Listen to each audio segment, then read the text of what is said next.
Indonesia mengutuk keras pembakaran Al-Quran yang dilakukan Rasmus Paludan, politisi anti-imigran, dan pimpinan partai sayap kanan Denmark, Stram Kurs, di depan Kedutaan Besar Turki di Stockholm, Swedia. Aksi ini dilakukan sebagai protes dan desakan agar Turki segera merestui Swedia jadi bagian dari keanggotaan NATO. Namun, akibat peristiwa ini, Turki menangguhkan pembicaraan dengan Swedia dan Finlandia mengenai permohonan tersebut. Aksi mengagetkan ini pun menyulut demonstrasi di sejumlah negara Muslim. Saat konferensi parlemen negara-negara yang tergabung dalam Organisasi Kerjasama Islam ke-17 di Algiers, Aljazair, BKSAP DPR RI meminta pemerintah Swedia menindak tegas pelaku pembakaran Al-Quran karena dianggap telah mencederai nilai-nilai toleransi dalam beragama, serta menyakiti umat Islam di dunia. Pemerintah Swedia harus menindak ke masyarakatnya. Indonesia sebagai negara yang diamanahkan oleh konstitusinya untuk terlibat mewujudkan perdamaian dunia, tentu tidak ingin muncul di dunia ini hal-hal yang bisa memicu kerusuhan dan keributan. Meskipun dalam waktu yang selama, tentu umat Islam harus bisa menahan diri, tidak perlu emosi menyikapi. Tetapi perlu Swedia, pemerintahnya mengambil tindakan. Tidak boleh atas nama demokrasi menciderai dan menyakiti. Ini bukan kebebasan, tetapi ini penghinaan. Kita harus bedakan antara kebebasan dengan penghinaan terhadap salah satu agama dan kitab suci dari agama tertentu. Sikap pemerintah Swedia atas aksi pembakaran ini juga amat disayangkan. DPR RI pun menyoroti standar ganda demokrasi yang diterapkan negara barat. Tentunya ya kita terus meminta bahwa pemerintah Swedia harus memberikan sanksi yang tegas, sikap yang tegas, bahwa tidak boleh membakar kitab-kitab suci agama lain, tidak boleh menghina simbol-simbol agama lain.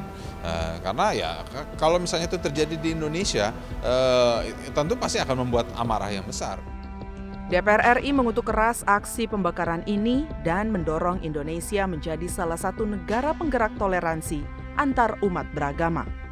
Kasus ini harus menjadi pembelajaran bagi seluruh negara dengan menghargai berbagai instrumen yang ada pada tiap agama.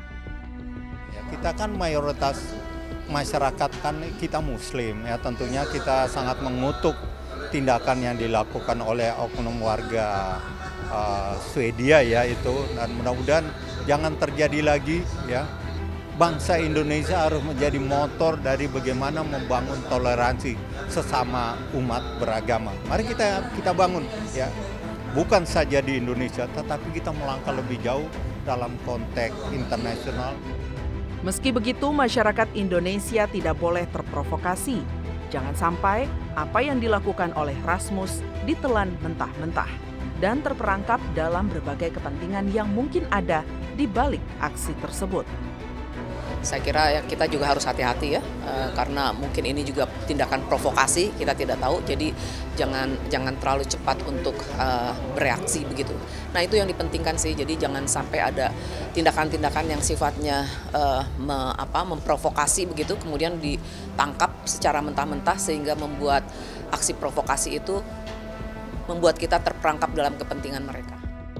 Umat Muslim di Indonesia diminta untuk tidak terprovokasi. Lebih baik saling menyebarkan nilai-nilai toleransi, menghargai antarumat beragama, dan hidup berdampingan, serta menolak segala bentuk kebencian dan ekstremisme. Saya menghimbau dan mengajak semua rakyat Indonesia, umat Muslim untuk jangan terpancing. Bahwa kita tetap menjaga keberagaman, bahwa toleransi di Indonesia ini jangan terpengaruh oleh sikap politisi atau oknum lain daripada negara Swedia. Dan Indonesia damai dengan membebaskan semua agama sesuai dengan agama dan kepercayaan masing-masing. Kebebasan berekspresi harus digunakan secara bertanggung jawab. Pemerintah harus tegas terhadap negara yang mentoleransi tindakan ini. Perbedaan bukan untuk dieksploitasi, karena toleransi beragama tumbuh dari kedewasaan dalam menerima keberagaman. Tim Liputan TVR Parlemen melaporkan.